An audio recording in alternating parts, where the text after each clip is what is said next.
Naman, regarding sa bike bags, 'di ba nagtatanong ka kung gusto mo ng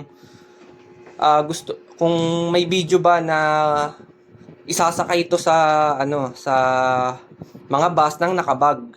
Yung kanina, yung video ko is yung pagkalas hanggang sa maiposisyon mo na maayos. Ngayon, may mga bike bag ate ay na may lagayan ng gulong. Halimbawa, ito yung bike bag, itong blue na to. Halimbawa, itong blue na to, bike bag mo yan. Depende dun sa brand na mabibili mo. Mayroong siksikan ng gulong para sa front wheel, may siksikan ng gulong para sa front wheel. Tapos ganun din dito. Sa frame, kumbaga may mga strap siya. Depende sa brand kung ano yung mabibili mo. Ngayon, minsan yung pag nilagay mo siya sa bike bag, kinakalas tong seat post. Ngayon, pag kinalas mo siya ate ay, gagamit ka lang ng Allen key na 5mm. Oo. Etong ganito, Allen key. Ayan. Kakalasin mo lang siya dito, luluwagan mo lang. Ayan, pag natanggal mo na siya, hugutin mo to, tapos iset aside mo lang para magkasya doon sa bike bag. Ayan. Minsan kasi ganyan lang kalaki yung bike bag eh. So, etong excess na to na mahaba, tatanggalin mo. Luluwagan mo lang. Tapos hugutan mo. Tapos, ipit mo na siya doon sa bike bag na sinasabi mo o nabibilhin mo kung paano man siya ilagay. Depende sa brand.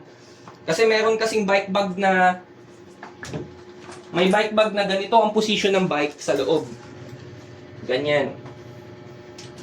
May ganyang bike bag, nakabaliktad yung bike. Tapos ito tinatanggal din. So gagamitan mo lang ng Allen key or yung seat clamp niya, naka-quick release yan. Depende kung ano yung mo. Tapos tatanggalin mo lang. May ganyang position ng bike bag. Halimbawa, ayun yung blue bike bag niya. Ganyan ang position.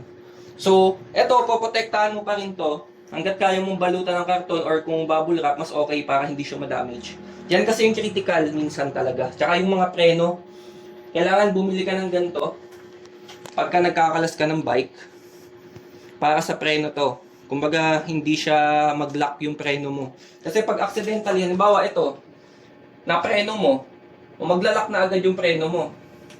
Yung caliper mo, yan, maglalak yan. Ito, halimbawa, accidentally, naipit. Yan, naipit dun sa loob ng bike bag. Maglalak yung mga preno mo.